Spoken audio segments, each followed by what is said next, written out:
Hey everybody, welcome to Robot Diagnosis, and today I'm here with Mini Tentos.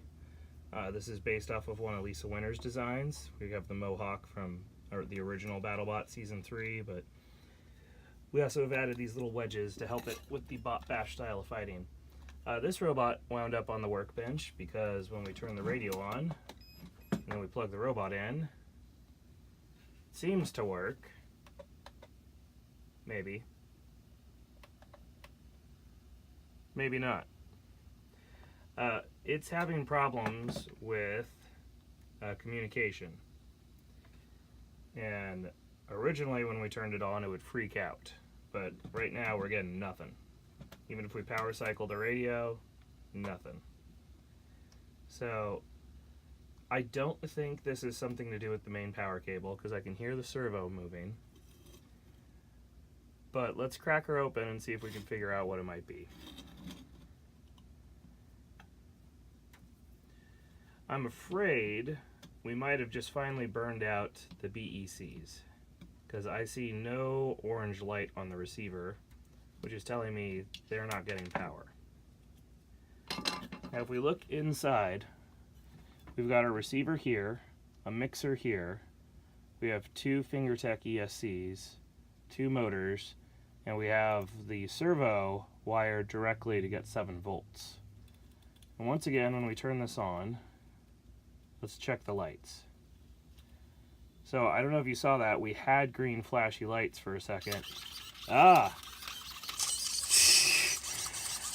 And now we just have craziness. So I see whoever did this last time, we had 2 BECs. Both BECs were running to the mixer and to the receiver. That's kind of dangerous. You should always cut one.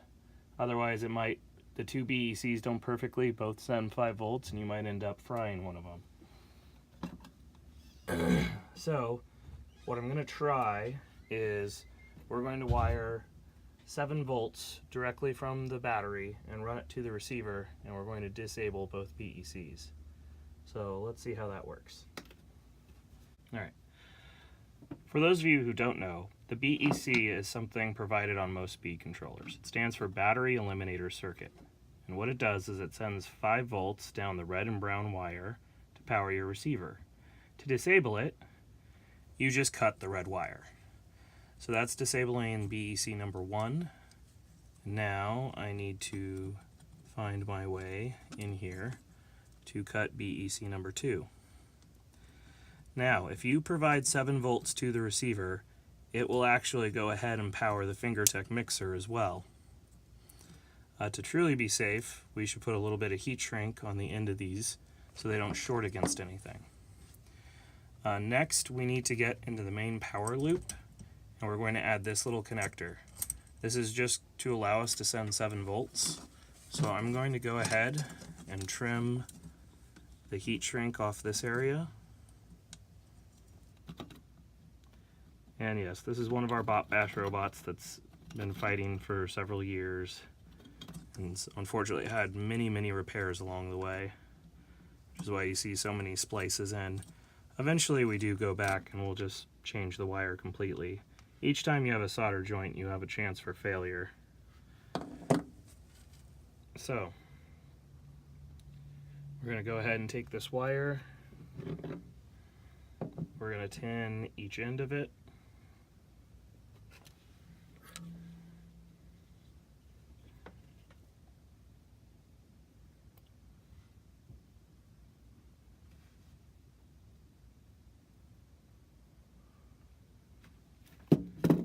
Go ahead and connect the red here.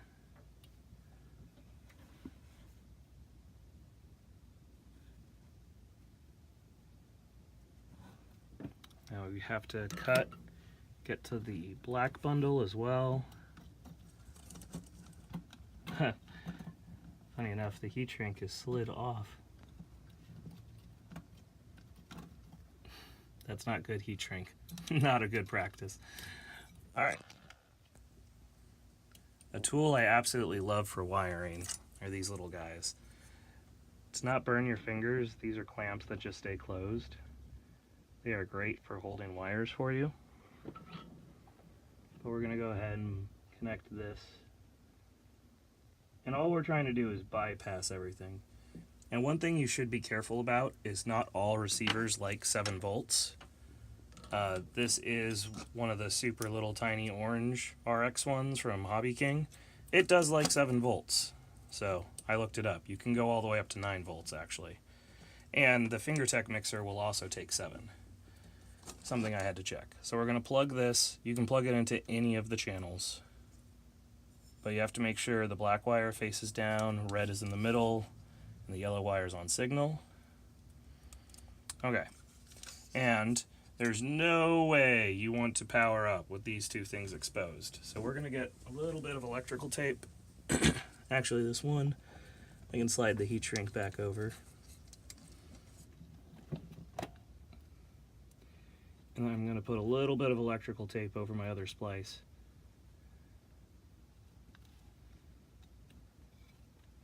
Though, to be honest, a lot of this wiring should be redone. But I just want to first test to see if all of this fixes the problem.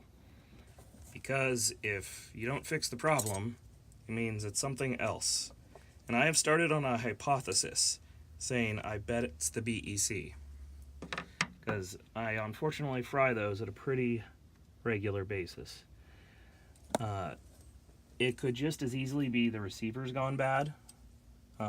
With 2 BECs running to it, the chances of us damaging the receiver are quite high.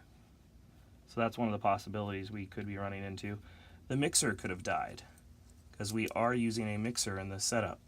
So if this doesn't work, the first thing I'm going to do is swap the mixer, because I happen to have a spare. But if that doesn't work, I'm then going to have to put a new receiver in. And every time something doesn't work, I assume the last thing wasn't the problem. So we're going to boot the radio back up. We're going to plug the robot in. And right, left, forward, backward, clampy, clampy, clampy.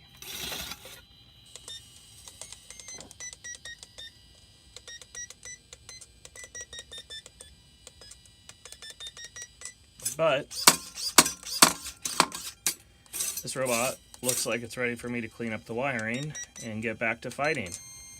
So thank you, Mini Tentos. I appreciate you getting back up and running. And that's how you fix a bot. Do stuff. Hey Roboteers, did you find this tip on how to fix Mini Tento useful? If you did, please hit subscribe, hit that bell for a notification on our next useful tips and tricks on how to fix robots.